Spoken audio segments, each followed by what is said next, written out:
तो शायद जिस सेशन का यहाँ का युवा पिछले कुछ घंटों से बेसब्री से इंतज़ार कर रहा था, उसको सीधे शुरुआत करते हैं। आदित्य ठाकरे, बहुत बहुत स्वागत है आपका। आते ही हमने आपको देखा, पूरा गुलाल आप पर छाया हुआ है, एक सेलिब्रेशन करके आप आए हैं। बता दूं जो ऑडियंस जिन्हें नहीं पता है, कल सीनेट के इलेक्शंस हुए मुंबई यूनिवर्सिटी के, और 10 में से 10 सीटें जीती है युवा सेना ने आदित्य ठाकरे जी के। तो पहले तो बहुत बहुत बधाई आपको। आप कह रहे हैं कि ये आने वाले चुनाव का एक आपके लिए पहल है, लेकिन सीनेट के चुनाव तो कॉलेजेस के, यूनिवर्सिटी के हैं, तो क्या आप इसको चुनाव से जोड़कर देख रहे हैं? देखिए, ये बहुत बार कहा जाता है कि कोई चुनाव दूसरे चुनाव का सेमीफाइनल होता है या एक ड्रेस रिहर्सल होती है। बिल्कुल ऐसे समझना ठीक भी होता है, उचित भी होता है, लेकिन ये भी बात सच है कि वोटर बराबर पसंदी से अपने वोटिंग करते हैं। मतदाता जो होता है उसे बराबर पता है कि क्या करना होता है। ये बिल्कुल हमारे लिए, हमारे सिस्टम के लिए, हमारे पार्टी के लिए एक ड्रेस रिहर्सल थी। जो 10 के 10 हम जीते हुए हैं वो सारे के सारे ग्रेजुएट वोटर्स हैं, कोंकण डिवीजन के हैं। हमारे मुंबई हो, थाना हो, नवी मुंबई, पालघर, वसई विरार, रत्नागिरी, रायगढ़, सिंधुदुर्ग, ये सारे इलाके के हमारे वोटर्स हैं। लेकिन तैयारी तो शुरू है। विधानसभा भी ऐसे ही जीतेंगे, ऐसी उम्मीद है। विधानसभा चुनाव की हम आदित्य बात करें, लगभग ये माना जा रहा है कि शायद आने वाले कुछ दिनों में, हफ्ते 2 हफ्ते में चुनाव का ऐलान हो जाएगा। महाराष्ट्र के लिए चुनाव काफ़ी अहम है, पूरे देश की नज़र महाराष्ट्र के चुनाव पर रहेगी। पिछले 5 सालों में महाराष्ट्र की राजनीति में इतनी उथल पुथल देखने को मिली है। लगभग सभी पार्टियों को मौका मिला है सरकार में आने का, पार्टियां और पार्टियों के फैक्शंस भी। क्या ये बचे तो बोलो, 1 महीना है अभी भी। तो क्या ये माना जाए कि ये जितनी भी राजनीति में बदलाव हो गए थे, क्या इस चुनाव के साथ में इसे फुल स्टॉप मिल जाएगा? क्योंकि लोगों में प्रतिक्रिया लगातार आती है कि इस राजनीति की वजह से एक उबक सी आ गई है लोगों को। तो क्या लगता है? बिल्कुल, एक बात का मैं अभिनंदन करना चाहता हूँ आपका, क्योंकि आपने यहाँ जो लिखा है स्टेट्स मेक अ नेशन, ये बहुत ज़रूरी है। We are a union of states. और अगर आप देखें तो महाराष्ट्र देश का दूसरा बड़ा एक राज्य है। मोस्ट इंडस्ट्रियल स्टेट था, एग्रेरियन स्टेट भी था, युवा वर्ग काफ़ी बड़ा है, महिला वर्ग काफ़ी बड़ा है, किसान है, शहर काफ़ी सारे हैं। और इसी महाराष्ट्र को पिछले 2 सालों में पीछे खींचा गया है। जो भाजपा की राजनीति है, तोड़ो फोड़ो राज करो, फिर वो शायद परिवारों में हो, वो पार्टियों में हो, वो धर्मों में हो, वो जातियों में हो, तोड़ो फोड़ो राज करो, ये जो भाजपा की राजनीति है वो महाराष्ट्र को कोई पसंद नहीं आती। जो हमें दिलचस्पी बिल्कुल नहीं है उनके इस पॉलिसी में, लेकिन हमारे सिर पे इनको बैठाया गया है। और यही मैं सोचता हूँ, यही मैं उम्मीद करता हूँ कि ये जो आने वाले चुनाव है, ऐसी उम्मीद है कि तो एमवी तो जीतेगा ही, लेकिन एक जो स्टेबिलिटी चाहिए, स्थिरता चाहिए महाराष्ट्र की राजनीति में। अगर राजनीति में कोई स्थैर्य आए तो फिर इंडस्ट्री हमारे यहाँ आ सकती है, किसानों की कोई मदद कर सकता है, महिलाओं की सुरक्षा और उनको आगे बढ़ने के मौके दे सकते हैं। सारे जाति और धर्मों में एक जो एक हार्मनी चाहिए वो हम ला सकते हैं, लेकिन इसको पॉलिटिकल स्टेबिलिटी सबसे ज़रूरी है। और यही पॉलिटिकल स्टेबिलिटी लाने के लिए हम कोशिश कर रहे हैं। आपने जैसे कहा कि बिल्कुल लोग हैरान हुए हैं, त्रस्त हुए हैं इसी तोड़ो फोड़ो की राजनीति को। कितने दिन, यानी आप जागते सोते सब जो भी करते हो उसमें राजनीति लाने की कोशिश करते हो, और वही लोग तंग आ गए अभी कि अभी बस हो गया, अभी हमें प्रगति दिखाई, राजनीति बहुत हुई। लेकिन आदित्य, आप स्टेबिलिटी की बात करते हो, आरोप तो ये लगता है कि जिस वक्त महाराष्ट्र में महाविकास आघाड़ी की सरकार थी वो ज़्यादा इनस्टेबल था पीरियड, विकास के काम नहीं हो पाए। थोड़ी देर पहले उप मुख्यमंत्री देवेंद्र फडणवीस यहाँ पर थे, उनका कहना है कि जो काम रुके हुए थे, वो DCM 1 है या DCM 2 है अभी के सिस्टम में? DCM है राज्य के 1 या 2, सीनियर कौन है, राज्य में जूनियर तो 2 कौन है, उनमें से एक है। उनकी आवाज़ सुनी जाती है क्या उनकी सरकार में? अब वो तो इसका सवाल वो जाने। लेकिन आदित्य जी, उनका ये कहना है कि जितने काम चल रहे थे उनको रोकने का काम किया गया उस वक्त, मेट्रो का हो या फिर बाकी जो भी काम रहे होंगे, उनको रोक लगाई गई सरकार के पीरियड में, और उसको कहीं ना कहीं चालना देने का काम, उसको आगे बढ़ाने का काम ये सरकार कर रही है। विकास की तरफ लोगों का ज़्यादा रुझाव है लोगों का। कमलेश जी, झूठ बोलने में तो देवेंद्र जी बहुत ही आगे बढ़ चुके हैं। और अगर आपको याद होगा तो मेट्रो का काम जो जिक्र करते हैं, मेट्रो जो मेट्रो 3 है, एक्वा लाइन जिसे कहते हैं, शायद अभी उसका अनावरण होगा या आधे हिस्से में उद्घाटन होगा। एक ही बात मैं कहना चाहता हूँ कि मेट्रो 3 जब हम सरकार में आए तो मेट्रो 3 का लाइन, जो पूरी लाइन है उसका काम रोका नहीं गया था। हमने गति दी, हमने स्पीड दिया, हमने चालना दी उसे। इनफैक्ट मेट्रो 3 में जो भी स्पीड ब्रेकर्स थे वो हमने निकाल दिए थे। मेट्रो 3 में आरे की कार शेड जो है उसको बिल्कुल हमने रोका और उससे बदलने की कोशिश की, कांजूर मार्ग लेके जाने की कोशिश की, जहां अब यही जो इलीगल रजीम है वहाँ मेट्रो 6 की कार शेड बनाना चाहती है। तो हमारे समय वो सॉल्ट पैन था, इनके समय सॉल्ट पैन नहीं है। अभी अदानी जी वहाँ घर बनाएंगे तो सॉल्ट पैन नहीं रहेगा। ये कौन सा न्याय होता है, ये कौन सी बात होती है? ऐसी कैसी सरकार चल सकती है? और यही मैं कहना चाहता हूँ कि जिस आरे का आप जिक्र करते हो या सोचते हो कि हमने वो काम रोका था, उसी आरे की कारशेड का काम पिछले साल ही खत्म हुआ है। यानी कारशेड का काम सिर्फ 6 महीनों का था, अगर वहाँ से हिलाते तो भी 6 से 8 महीने लग जाते थे। लेकिन मेट्रो लाइन 3 जो हमने कोविड के समय भी रोकी नहीं थी, वो अभी भी काम पेंडिंग है। और भाजपा के ही समय में 10,000 करोड़ का एस्केलेशन हुआ था, करप्शन भी हुआ है। फिर उसमें वो जीका है कि नहीं मुझे पता नहीं, जायका जीका जो को उनका ये है, लेकिन करप्शन इन्होंने किया है। और हमारे पास पेपर भी है, दस्तावेज भी है कि इन्होंने करप्शन हर एक स्टेशन में किया है, एस्केलेशन किया है। एस्केलेशन यानी ही करप्शन हुआ।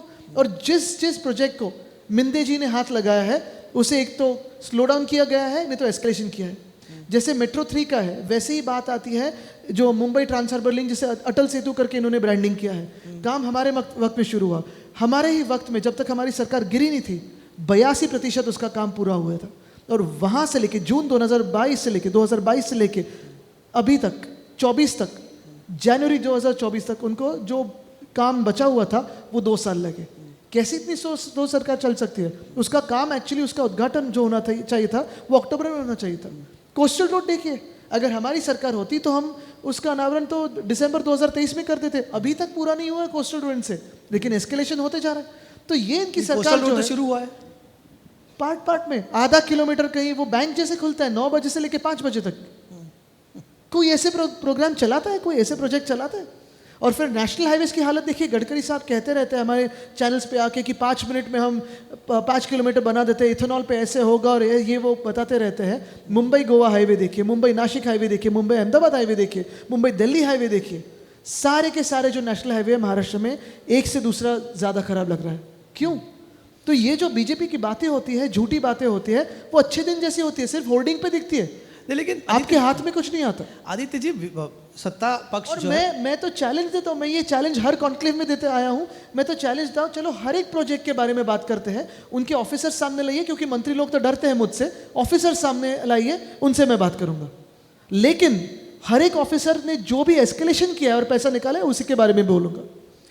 आदित्य, आप कह रहे हो कि ये डेवलपमेंट का काम को लेकर आपने ये सारी आपने कमियां गिनाई, लेकिन सत्ता पक्ष इन्हीं मुद्दों को लेकर चुनाव में जाएगा सामने, तो आप क्या इसके विरोध को लेकर चुनाव में जाएंगे? लोकसभा में लोगों को फर्क स्पष्ट है, लोगों के मन में फर्क स्पष्ट है। और इसलिए अगर आपने देखा होगा जो लोकसभा के दौरान चुनाव हुए, कई जगह हमारे सिंबल के वजह से थोड़ी गड़बड़ हुई, लेकिन जो नतीजे आए हैं वो बिल्कुल स्पष्ट है, साफ है। महाराष्ट्र एमवी के साथ खड़ा है और महाराष्ट्र का विश्वास उद्धव बाळासाहेब ठाकरे इस व्यक्ति पे है। क्या है आदित्य जी, सवाल ये भी उठाए जाते हैं आपकी जीत में, चूंकि ये मुद्दा हम नेशनल प्लेटफॉर्म पर बात कर रहे हैं इस मुद्दे की, आपको किसके वोट मिले इसको लेकर काफ़ी चर्चा होती है। ये कहा जाता है कि लोकसभा में एक बात निकली, इसके पहले वोट जिहाद की बात निकली। इस बार एक तबके ने, मुस्लिम समुदाय ने एक ऑन मास वोटिंग किया और इसमें से सबसे ज़्यादा वोट शिवसेना को मिले। शिवसेना को मुस्लिम वोटों पर जो जहाँ पर जीत हासिल हुई है मुस्लिम वोटों के बदौलत हुई है। दूसरी तरफ वोट जिहाद की बात हो रही है, तो ये दोनों मुद्दों को देखकर कहीं ना कहीं शिवसेना के नए भूमिका के साथ जोड़ा जा रहा है कि शिवसेना बदल चुकी है। हिंदुत्व की बात करने वाली शिवसेना अब उन वोटों पर निर्भर है जिनका एक ज़माने में शिवसेना पुरजोर तरीके से विरोध करती है। कमलेश जी, यहाँ जो ऑडियंस आई है ये तो सारे वोटर्स हो गए। कहीं यहाँ लिखा है उनके कि उनका नाम क्या है, सरनेम क्या है, धर्म क्या है, जाति क्या है? यहाँ तो सारे मुझे देश के नागरिक दिख रहे हैं, यहाँ मुझे वोटर्स दिख रहे हैं। और जब कोई भी इस देश का नागरिक अगर मुझे वोटिंग करे तो भाजपा को क्यों दर्द होता है? और भाजपा कौन होती है हमें हिंदुत्व का सर्टिफिकेट देने वाली? मुझे अब बताइए, ये इतने हिंदुत्व के बारे में कहते हैं भाजपा वाले, इनका तो हिंदुत्व नकली है, इनका हिंदुत्व चुनावी हिंदुत्व है। और एक ही उदाहरण में उनका विषय समाप्त कर देता हूँ। अभी मुझे बताइए, ये जो पिछले 2 महीनों में हम न्यूज़ पे सुनते आए हैं, सोशल मीडिया में देखते आए हैं कि बांग्लादेश में हिंदुओं पे अत्याचार होते हैं, बांग्लादेश में हिंदुओं को टारगेट किया जाता है, क्या यह बात सही है या नहीं? ये एमईए ने बताई हमें? बताइए नहीं। लेकिन भाजपा के प्रवक्ता आते हैं, भाजपा के सोशल मीडिया देखिए, सारे के सारे कहते हैं कि हिंदुओं पे अत्याचार बांग्लादेश में हो रहा है। उसका नतीजा क्या हो रहा है? यहाँ अपने देश में, यानी देखिए, हमले या अत्याचार अगर हो रहे हैं तो कहाँ हो रहे हैं? तो बांग्लादेश में हो रहे हैं। लेकिन वाद विवाद क्या कहाँ हो रहा है? हमारे देश में किया जा रहा है। और फिर उसी बांग्लादेश के साथ इनकी जो बीसीसीआई है वो आज क्रिकेट खेल रही है। क्या ये वर्ल्ड कप चल रहा है? ये टूर्नामेंट है? कोई इसमें ऐसे कोई कंपल्शन था कि बांग्लादेश के साथ क्रिकेट खेले? तो ये कौन सा हिंदुत्व होता है कि जिस देश में हिंदुओं पे अत्याचार हो रहे हैं, ऐसे वो कह रहे हैं, खुद कह रहे हैं, उसी देश के साथ इन्हीं की चलाई हुई बीसीसीआई हमें क्रिकेट खिला रही है। लेकिन आदित्य के ये खेल को राजनीति से जोड़ना मतलब बिल्कुल आपके दादाजी ने कमलेश जी एक मिनट, अगर यही बात कांग्रेस की बीसीसीआई करती तो भाजपा आज कहाँ होती? रास्तों पे होती, भारत बंद पुकार कर देती, कांग्रेस को एंटी नेशनल कहलाती थी। Exactly, मैं वही आपको एंटी नेशनल कहलाती थी। दूसरी बात मुझे कहिए, ये कौन सा हिंदुत्व होता है कि जो मंदिर आधा अधूरा बन चुका है, चुनाव के लिए, खुद के प्रचार के लिए, राम मंदिर का फायदा उठाने के लिए उन्होंने उसका उद्घाटन किया? ये कौन सी बात होती है? मुझे बताइए, ये कौन सा हिंदुत्व होता है कि राम मंदिर के अड़ोस पड़ोस की जो जगह है वो ट्रस्ट से लेके या किसी से छीन के अपने जो लोधा जी है या सारे उनके जो पहचान वाले बिल्डर्स है उनके हाथों में दिए जाए? क्या वो घर कार सेवकों के लिए बना रहे हैं या कमर्शियली बेचने के लिए बना रहे हैं? तो इस हिंदुत्व का पहले वो जवाब दे और फिर हिंदुत्व के बारे में हमें बताए। तो क्या शिवसेना का और बदलाव अगर कोई भी हिंदू, मुस्लिम, दलित, सिख, क्रिश्चियन, पारसी, ईसाई जो भी हमें वोटिंग करे वो देश के नागरिक के तौर पे वोटिंग करे और मुझे उसका अभिमान है। तो क्या ये बदला हुआ हिंदुत्व माना जाए शिवसेना का? बिल्कुल नहीं। ये हिंदुत्व मुझे हमारे परदादा ने, दादा ने, मेरे पिताजी ने मुझे यही सिखाया हिंदुत्व। मैं आपको सीधे सीधे कुछ सवाल पूछना, जो मन में, हृदय में राम और हाथ को काम, यह हमारा हिंदुत्व है। बेरोजगारी पे बात नहीं करते, महंगाई पे बात नहीं करते और दूसरों को हिंदुत्व का सर्टिफिकेट दिलाते हैं। आदित्य जी, सवाल इसलिए पूछ रहा हूँ क्योंकि मुंबई में पिछले कुछ दिनों में जिस तरह से घटनाएं हुई, एक धारावी के इंसिडेंट का जिक्र करना चाहता हूँ। अगर कुछ दिनों पहले या फिर बाला साहब के ज़माने में अगर ऐसी घटना मुंबई में हुई होती, धारावी में एक धार्मिक स्थल के अतिक्रमण को लेकर काफ़ी विवाद हुआ, ऐसे मुद्दे पर वहाँ पर पुलिस आती है, काफ़ी बड़ा बखेड़ा वहाँ पर होता है, बवाल हो जाता है, एक्शन लेती है। देवेंद्र फडणवीस थोड़ी देर पहले यहाँ पे, इनका बार बार जिक्र करना इसलिए ज़रूरी है क्योंकि उन्होंने कुछ मुद्दे उठाए जो मुझे लगता है उसमें है ना, इसलिए उनके मालिक उसमें है। नहीं, भाजपा के जो मालिक है वो उस धारावी प्रोजेक्ट में तो वहाँ भी मालिक है ना, इसलिए लेकिन क्या शिवसेना पड़ती है? धारावी में ऐसा ही बखेड़ा अगर इससे पहले हुआ होता तो क्या आपके शिवसेना की यही भूमिका हुई थी उस वक्त? आज आप शिवसेना वहाँ से बचती हुई अगर आप इतिहास देखें जी, तो मेरे दादाजी जब थे या मेरे पिताजी अब पार्टी के अध्यक्ष हैं या अगर हमारे सारे जो कलीग्स हैं उनसे भी पूछे तो पिछले 50 साल के इतिहास में शिवसेना ने यही कहा है कि भूमिपुत्रों को न्याय मिलना चाहिए। हमारा हिंदू तो स्पष्ट है, साफ है। घर में जो चूल्हा होता है वो जलाओ, घर मत जलाओ। और यही बात मैं दोहराना चाहता हूँ, ये जो परसों का जो विषय हुआ, धारावी में विषय हुआ, वो बात एक ही थी। आज अगर आप धारावी में जाए, जो मुंबई लूटी जा रही है, अदानी जी के खिसे में डाली जा रही है, अदानी जी के हाथों में दी जा रही है, मुंबई फ्री ऑफ कॉस्ट, ये मिंदे और भाजपा जो कर रहे हैं, वही मुंबई में जो एकजुट बनी हुई है सारे धर्मों की, सारी जातियों की, वो तोड़ना चाहते हैं। अगर आप देखें तो वो जो मस्जिद है वो तो धारावी में है, पूरी धारावी रीडेवलपमेंट को जा रही है। ये कौन तोड़ रहा है? सरकार तोड़ रही है, पार्टी तोड़ रही है? सरकार तोड़ रही है, लेकिन पार्टी किसकी है? सरकार किसकी है? तो आप इसे स्टेट स्पॉन्सर्ड मैं यही कहता हूँ, स्ट्रीट स्पॉन्सर्ड नहीं, मैं यही कहना चाहता हूँ जो उस दिन भी मैंने कहा, आज भी कहूंगा, कल भी कहूंगा, धारावी आज लड़ रही है वो अदानी ग्रुप के खिलाफ लड़ रही है। धारावी अपने न्याय के लिए लड़ रही है, धारावी अपने हक के लिए लड़ रही है। और यही हक, यही न्याय की लड़ाई जो है वो लड़ रहे हैं क्योंकि सारे लोग एक साथ आए हैं, एकजुट है उसमें। ना हिंदू देख रहे हैं, ना मुस्लिम देख रहे हैं, ना सिख दिख रहे हैं, ना उनको ना कोई वहाँ साउथ इंडियन दिख रहा है, ना नॉर्थ इंडियन दिख रहा है। वहाँ दिख रहे हैं तो धारावीकर दिख रहे हैं, और वही धारावीकर अदानी की ताकत के खिलाफ लड़ रहे हैं। हमारा झगड़ा अदानी से नहीं है, अदानी ग्रुप से नहीं है। हमारा झगड़ा जो अदानी साहब के हिस्से में जो टेंडर के बाहर का जा रहा है उसके खिलाफ है, वही धारावी की लड़ाई है। ये लड़ाई कहीं ना कहीं कम करने के लिए, कमजोर करने के लिए जो ये सारे खेल चल रहे हैं वो यही है। और जब भाजपा को हार दिखती है, ऐसे लगने लगता है कि अरे ये चुनाव हारने वाले हैं, तो पहली कोशिश भाजपा की हिंदू मुस्लिम की होती है, दूसरी कोशिश भाजपा की हिंदुओं में, जातियों में लड़े कैसे वो होती है, और तीसरी कोशिश इंडिया वर्सेस पाकिस्तान हो जाती है। और जब चुनाव हो जाते हैं, जब चुनाव जीत जाते हैं, तो उसी पाकिस्तान के प्रधानमंत्री महोदय को जाके गले मिलते हैं, केक काटते हैं। ये भाजपा का हिंदुत्व है, ये चुनावी हिंदुत्व है, उसी के खिलाफ हम लड़ रहे हैं। तो ये मतलब यही आपके हिंदुत्व की डेफिनेशन है शिवसेना? बिल्कुल है। हमारे कितने हिंदू बच्चे हैं जिनको आज जो बेरोजगार है, जो भूखे घूम रहे हैं, क्या वो भजिया तले? कितने हिंदू हमारे किसान हैं जो आज आत्महत्या कर रहे हैं महाराष्ट्र में, वो क्या आत्महत्या करते रहे?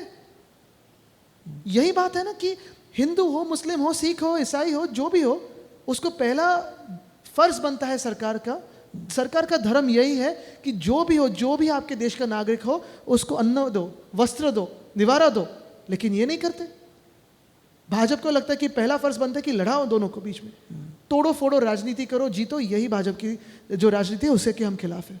इसीलिए तो शिवसेना को आजकल सेक्युलर है। कांग्रेस के साथ जाने के बाद, एनसीपी के साथ जाने के बाद शिवसेना इस बदली हुई भूमिका में है। तो प्रधानमंत्री महोदय के कौन से लफ्ज थे वो जो रेड फोर्ट से आए थे?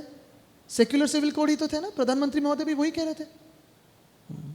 तो शिवसेना सेक्युलर हो चुकी है मतलब। हम इस देश के संविधान के साथ है।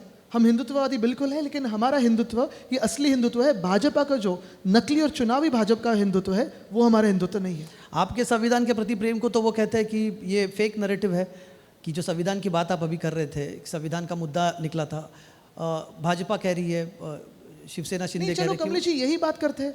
जो लोकसभा के स्पीचेस हुए, जो बयानबाजी हुई, जो भाषण हुए, उसमें 5 या 6 प्रत्याशी जो भाजपा के थे, उन्होंने तो कहा था ना 400 पार दीजिए, हमें संविधान बदलना है।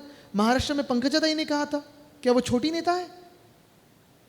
तो संविधान बदलने की बात कहां से आई? भाजपा से आई है, भाजपा के प्रत्याशियों से आई है।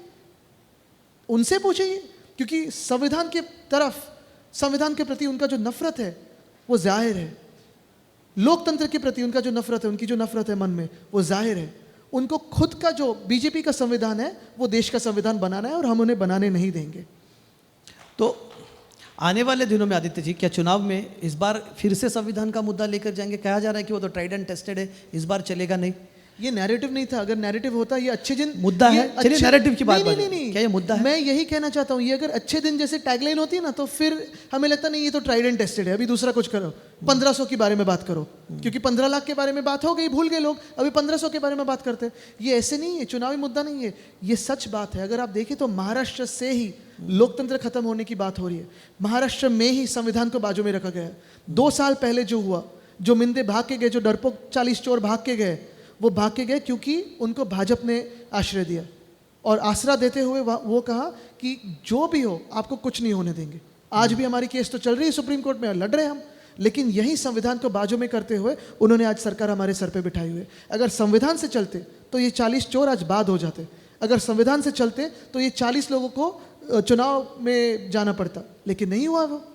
और यही बात है कि महाराष्ट्र में इन्होंने लोकशाही, लोकतंत्र और संविधान खत्म करने की कोशिश की है, और वो करते आ रहे हैं। ये कल हम मुंबई यूनिवर्सिटी की सेनेट जो जीते हैं, 10 के 10 जीते हैं, वो भी तो लेने को तैयार नहीं थे।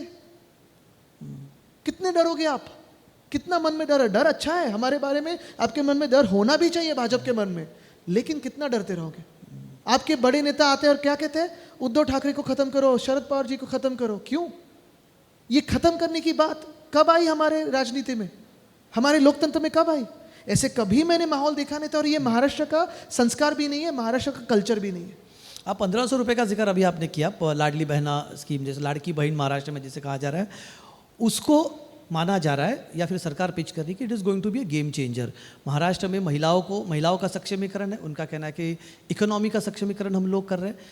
एक उप मुख्यमंत्री है अजीत पवार, जो खुद एक नए अवतार में दिख रहा है, वो लोगों तक जा रहे हैं। तीनों राज्य के मुखिया, सीएम, दोनों डीसीएम जा रहे हैं।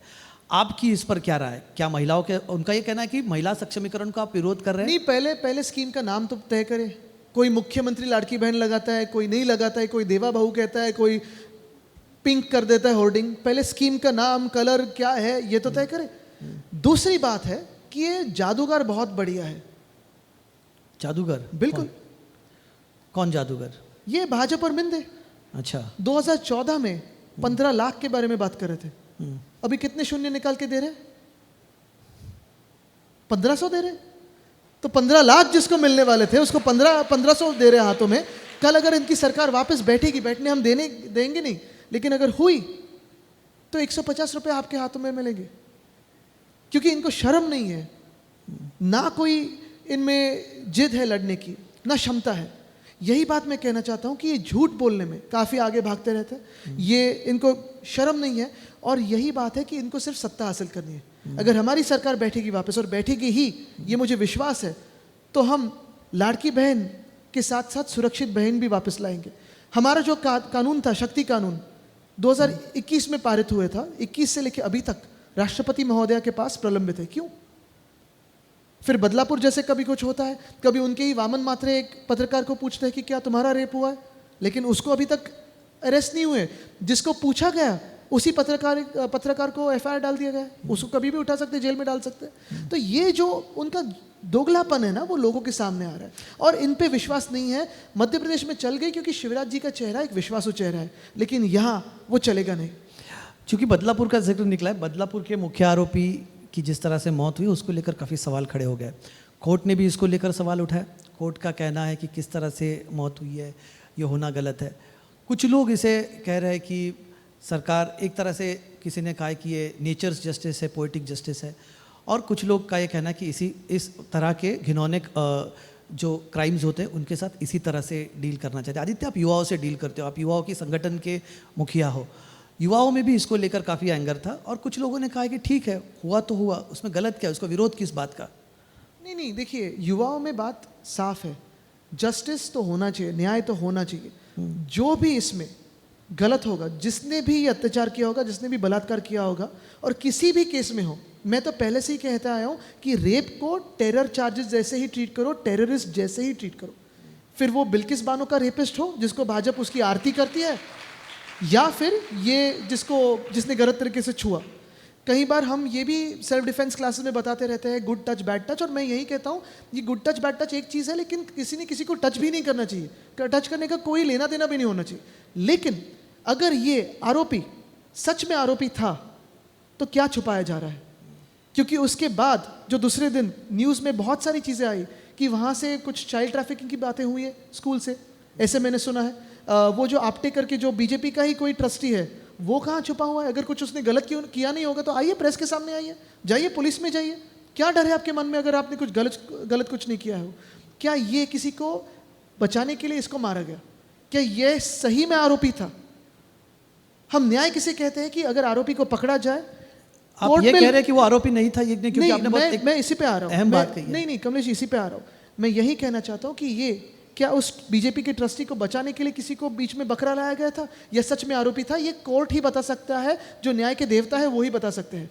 जिस दिन कोर्ट ने फैसला किया और अगर ये गिल्टी होता तो मैं तो कहता हूँ इसको पब्लिकली शूट करते या पब्लिकली हैंग करते ना। ऐसे क्या पुलिस के डब्बे में छुप छुप के मारना है इसको? लेकिन ये तो तय होना दीजिए कि ये आरोपी है या कि वो ट्रस्टी आरोपी है। नहीं, क्या हो रहा है, फिर आप पर आरोप लगते हैं दोगली राजनीति के। एक तरफ आप कहते हो कि ये बिल्कुल नहीं, आप नहीं, जिस दिन आंदोलन होता है आपका संगठन भी आंदोलन में उतरता है। हमने फांसी मांगी थी और भर लोगों के बीच में फांसी मांगी थी, बीच चौराहे में फांसी तो आपने बीच चौराहे पे मांगी थी। लेकिन जो जज साहब होते हैं उनसे तो एक बार तय होने दीजिए कि ये ही गिल्टी है कि नहीं। तो यही बात होती है अगर न्याय के बारे में बात करें। ये एक ठीक है, बारबेरिक लॉ की तरफ से अगर किसी को चलाना है तो चला सकते हैं, ऐसे ही राज चल रहा है। लेकिन इसी राज में, इसी हमारे महाराष्ट्र में पुलिस एपीआई पे हमला हो रहे हैं। कोई कोयता गैंग खुद को कह रहा है, कोई कुछ गैंग कह रहा है, कोई गुंडा जाता है मंत्रालय में रील बना के आता है। तो ये सब चल जा रहा है क्योंकि आज हमारे राज्य में गृह मंत्री है कि नहीं, ये सबसे बड़ा सवाल है। और अगर होते तो ये बात नहीं होती। वो जो क्या नाम है उसका, शिंदे, वो जो लड़का था जिसने अत्याचार किया, अक्षय शिंदे, उसको न्याय देवता कहता कि ये गिल्टी है और इसको लोगों के बीच में जाके फांसी देते, उसे न्याय कहते। चलिए ठीक है। और यही बात है, मैं कहना चाहता हूं कि जिस रेवन्ना ने सब किया है, क्या उसको भी ऐसे न्याय मिलेगा? तो आप क्या उनके लिए भी ये मांग करेंगे? मैं ये पूछ रहा हूं कि ये न्याय भाजपा सबको लागू करेगा? कुछ राजनीतिक सवाल आदित्य जी, क्योंकि चुनाव है सामने, महाविकास आघाड़ी सच में है क्या? ये तो डरते हैं चुनाव से। अगर पिछले अगले कुछ दिनों में चुनाव होने हैं, महाविकास आघाड़ी की तैयारियां तो चल रही है। उद्धव ठाकरे जी ने कहा है कि महाविकास आघाड़ी का मुख्यमंत्री पद का चेहरा सामने आए। इस बात को लेकर जो बातें सामने आ रही कि अनबन चल रही है इस मुद्दे को लेकर, ना उसे आपके सहयोगी दलों ने स्वीकार किया है, ना पूरी तरह से रिजेक्ट भी किया है। और शायद अगर मैं गलत ना हूं तो हमने देखा है पिछले 8-10 दिनों से उद्धव ठाकरे जरा राजनीति से थोड़े से ज़्यादा एक्टिव नहीं नजर आ रहे। आइए, बहुत भीड़ है क्योंकि ऐसे हुआ है कि सारे जो इच्छुक उम्मीदवार होते हैं, होपफुल्स होते हैं टिकट्स के लिए, जैसे मैं हूँ, तो हम सब लोग उद्धव जी के पीछे पीछे भाग रहे हैं, सब लोग उनसे मुलाकात कर रहे हैं, काफ़ी सारी रिव्यू मीटिंग्स हो रही है। तो ऑफ कोर्स पब्लिक मीटिंग्स नहीं हो रही, लेकिन घर पे बहुत सारी भीड़ है क्योंकि यही जो रिव्यू मीटिंग चल रही है, हर एक चुनाव क्षेत्र की, फिर वो शायद हमारा हो या एमवीए के में किसी सहयोगी दल का हो, तो हमारा यही लक्ष्य है कि जीते और एमवीए का मुख्यमंत्री बने। लेकिन क्या मुख्यमंत्री पद का चेहरा मुद्दा है?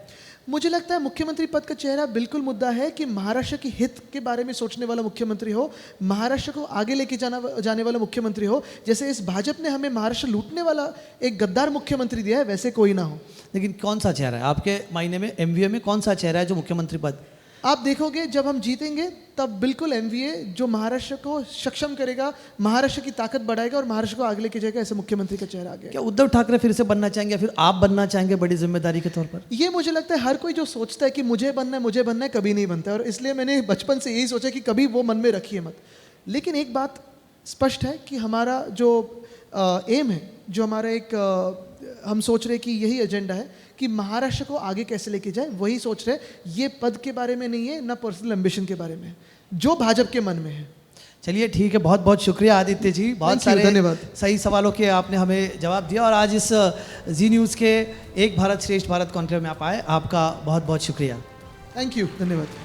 बहुत बहुत शुक्रिया आदित्य ठाकरे जी, आप हमारे मंच पर आए और आपने हर सवाल का बेबाकी से जवाब दिया। मैं जी न्यूज़ के मैनेजिंग एडिटर राहुल सिन्हा जी को मंच पर बुलाना चाहूँगी ताकि वो हमारे जी परिवार की तरफ से आपका शुक्रिया अदा कर सकें, एक मोमेंटो प्रस्तुत कर सकें। ज़ोरदार तालियां हो जाएं और आदित्य जी को हम सभी ज़ोरदार तालियों के साथ बधाई भी देते हैं। आदित्य ठाकरे की युवा सेना ने शानदार जीत दर्ज की है, सभी 10 सीटों पर भारी है बाजी। बहुत बहुत बधाई आदित्य आपको।